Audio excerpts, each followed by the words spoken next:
No, when we first heard this movie was being planned, it was going to be released in the early 80s, a lot of naysayers said, well, this is the type of movie would have been better off in the 50s and 60s, but I knew it was going to be big because figurines from the show or the movie were available in cereal boxes back in the day.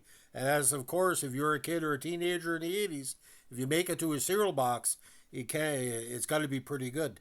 This movie is unreviewable because there's so much interesting and good and tributes and modern and past movies going on. It's a pleasure to watch. Some people don't like the special effects, they find them cheesy, but for me, it's a good Saturday afternoon watch. Made a ton of money at the box office and should get more respect, especially of the cast: Laurence Olivier, Harry Hamlin, Burgess Meredith, stellar, stellar, stellar. It's got to be Clash of the Titans. Now, this epic fantasy adventure film was directed by Desmond Davis and written by Beverly Cross, loosely based on the Greek myth of Perseus, starring Hamlin, Judy Balker, Burgess Meredith, Maggie Smith, and Laurence Olivier. The film features, of course, the beautiful and excellent work, his final in his career, of stop motion visual effects artist Ray Harryhausen, a legend of everything he did. Probably one of the greatest of all time for special effects. Co-produced between the States and the UK, it was theatrically released on June 12, 81, and grossed $41 million in its initial North American box office, making it the 11th highest grossing film of the year. A novelization of it came out in 81, and a 3D remake of the same name was released by Warner Brothers on April 2nd, 2010. That sucked. Don't watch it. It doesn't hold up compared to this. Now again, based on Perseus, music by Lawrence Rosenthal, a very interesting score. Cinematography by Ted Moore. Color process Metrocolor. A combination of MGM and Charles H. Shear Productions. Released by UA in the United States and Canada and Cinema International Corporation later on. Now, June 12 release in the United States. Great summer movie in July 7, 81. It was packed when I saw it. A very fast 118 minutes, and again, only cost between 8 and 15 million. Now, in this one, King Crisius of Argos imprisons his daughter Danae, trying to prevent a prophecy that her child will bring about his demise. When the god Zeus impregnates Danae, Acrisius banishes her and the newborn son Perseus to sea in a wooden chest. In retribution, Zeus kills Acrisius and orders Poseidon to release the last of the Titans, a gigantic sea monster called the Kraken, no relation, of course, to the Seattle Kraken, to destroy Argos. Danae and Perseus safely float the island of Surfius, where Perseus grows to handsome adulthood, Harry Hamlin. Now, Calibos, the spoiled son of the sea goddess Thetis, is betrothed to Princess Andromeda, daughter of Queen Cassiopeia of Joppa. But for committing several atrocities, including destroying Zeus's sacred flying horses, except for the victorious and long-lived Pegasus, Calibos is transformed into a deformed monster to fit the ugliness of his cold heart. In the revenge, Thetis transports an adult Perseus to an abandoned amphitheater in Joppa, where he befriends a soldier Othello and an elderly poet named Aemon. Perseus learns that Andromeda is under a curse and cannot marry unless her suitor successfully answers a riddle concocted by Calibos. Zeus sends Perseus a god-crafted helmet from Athena, which makes his wearer invisible, a magical sword from Aphrodite, and a shield from Hera. After capturing Pegasus, Perseus follows Calibos' giant vulture, carrying off Andromeda's spirit during her sleep to learn the next riddle. Perseus is discovered and nearly killed Calibos. In the ensuing fight, Calibos loses his left hand, and Perseus loses his helmet. Now, the next morning, Perseus presents himself as a suitor and correctly answers the riddle, that answer being the ring given to Calibos by his mother, which is still attached to the amputated hand, winning Andromeda's hand in marriage. Finding that Thetis cannot act against Perseus, Calibos instead demands that she take vengeance on Joppa. At the wedding in Thetis' temple, Cassiopeia declared that Andromeda's beauty is greater than Thetis's. Thetis, using the statue's head to speak through, declares that Cassiopeia will pay for her boasting and for the injury inflicted on Calibos, and demands Andromeda be sacrificed to the Kraken on pain of Joppa's destruction. Now, Perseus, who is a very cerebral hero, seeks a way to defeat the Kraken. However, Pegasus is captured by Calibos and his men. Zeus commands Athena to give Perseus her old Bobo, but she refuses. And instead, she orders Hephaestus to build a mechanical replica that leads Perseus, Andromeda, Ammon, Thallo, and some soldiers to the Stygian witches. Great scene with the three witches because you have to look through a crystal to the sea. Now, by taking their magic eye, Perseus forces them to reveal that the only way to defeat the Kraken is by using the head of the Gorgon Medusa, whose gaze can turn any living thing into stone. Great series of scenes has to be seen to be believed because it's cheesy, it's old-fashioned, but it works. Now, Medusa lives on an island in the river Styx at the edge of the underworld. The next day, the group continues on their journey, while Andromeda and Ammon return to Joppa. Now, on the Gorgon's Island, the three soldiers traveling with Perseus are killed in a very dramatic scenes. Perseus then fights and kills Medusa's guardian, a two-headed dog named Dioscolos. At the Gorgon's lair, Perseus uses the reflective underside of his shield to deceive Medusa, decapitating her and collecting her head. However, the shield is dissolved by her caustic blood, acidic.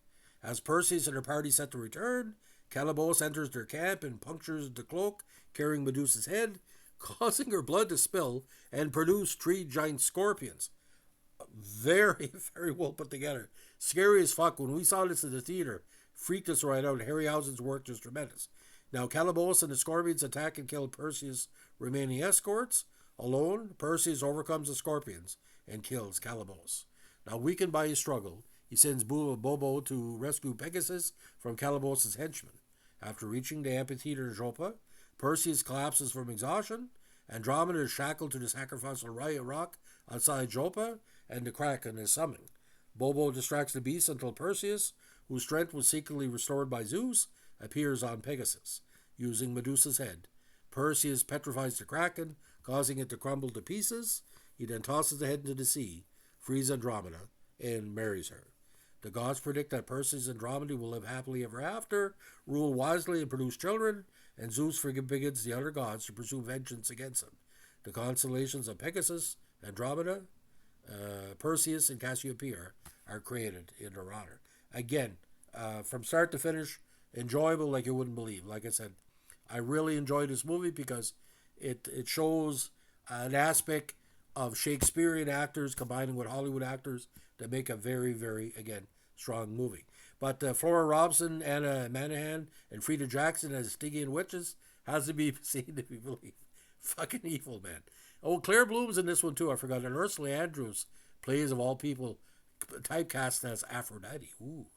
Now, the film was the idea of writer Beverly Cross. In 1978, Andor Films submitted a copy of the script to the British Board of Film Classifications, seeking advice on how to secure either a U or an A certificate means for everybody. The draft script, including scenes that the BBFC considered would be unacceptable under those certificates, including the Kraken tearing Pegasus to pieces and Andromeda appearing naked during the climax of the film. Changes in the script and on submission, some cuts to Perseus' final battle with Calibos were made and the film secured the A certificate. Those aged 5 and older admit it, but not recommended for children under 14. Now, Ray Harryhausen used stop motion animation to create the various creatures of the film, including Calibos, his vulture, Pegasus, Bobo the mechanical owl, Dioscolos, Medusa, the scorpions, and the Kraken. 2 identical models of the mechanical owl were made, one that contained remote control motors that allowed it to move when handled by the actor, and a stop motion model as the movements of the live action model were more limited. Harryhausen was also co-producer of the film and retired from filmmaking shortly after its release. Despite Bobo's similarities to the droid R2-D2 of the 1977 film Star Wars, Harryhausen claimed Bobo was created before Star Wars was released.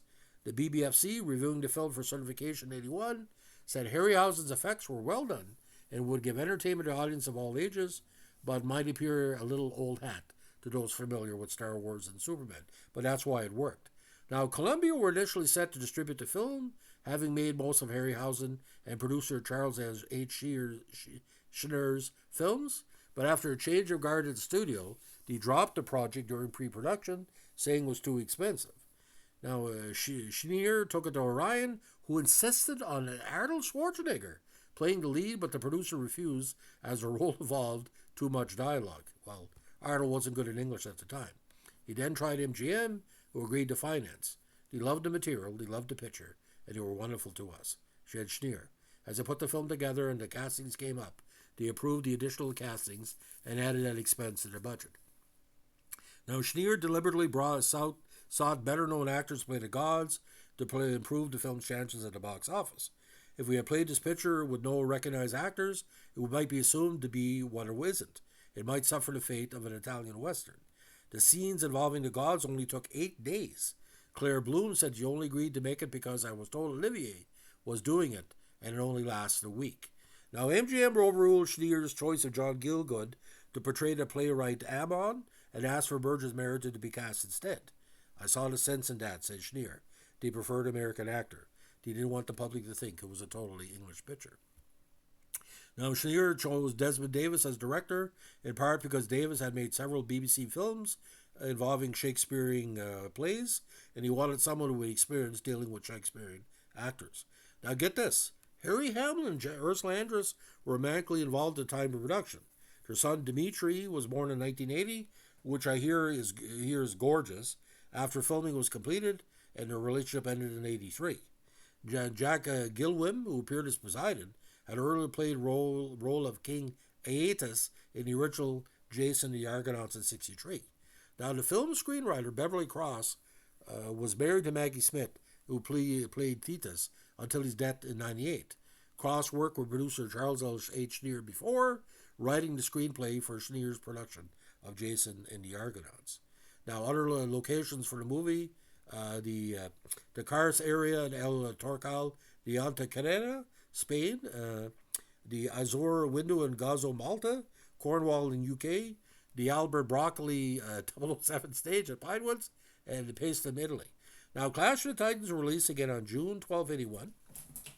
It grossed nearly $6.6 million from 1,100 theaters its opening weekend, second only to Raiders of the Lost Ark, which was released on the same date.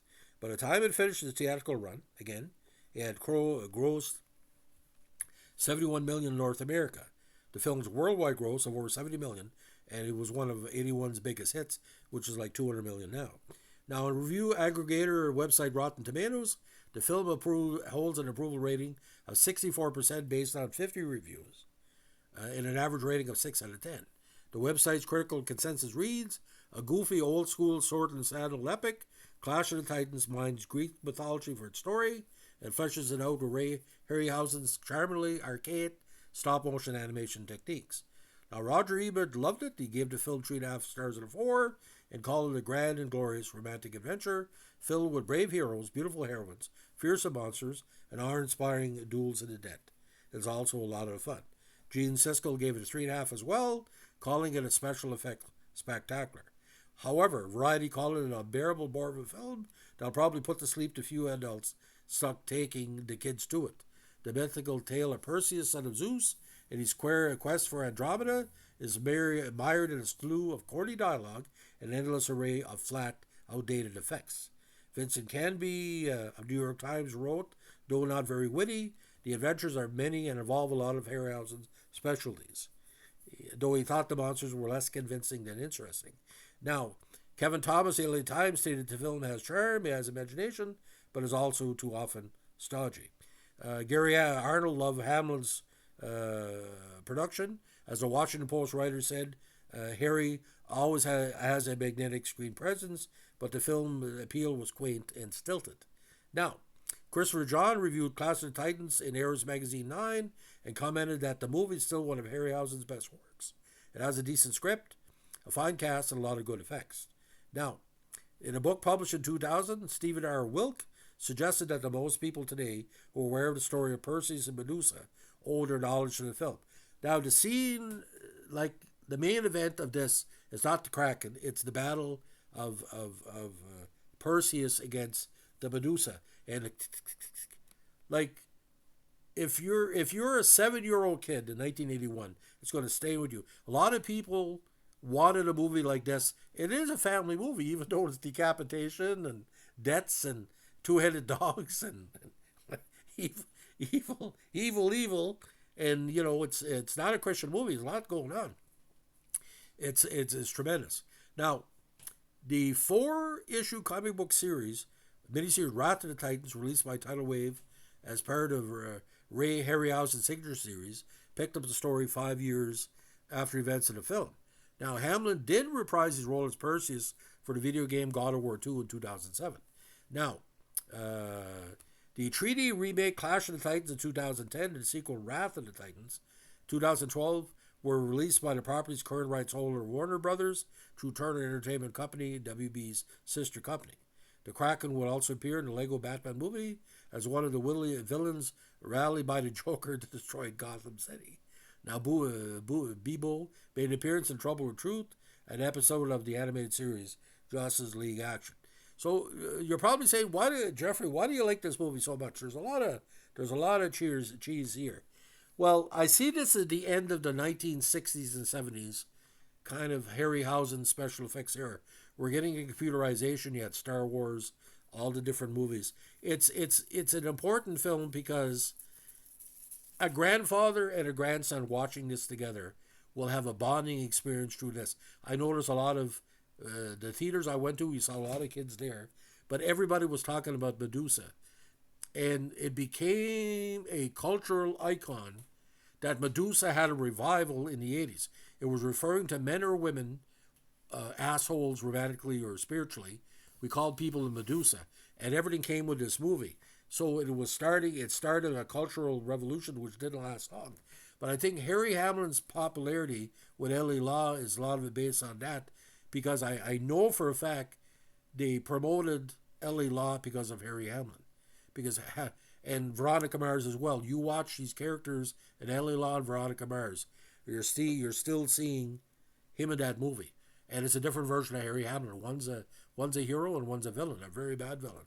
But Clash of the Titans, again, what can you say? I mean, is there a better modern movie for this type of genre? And let me tell you something, ladies and gentlemen. It's like this.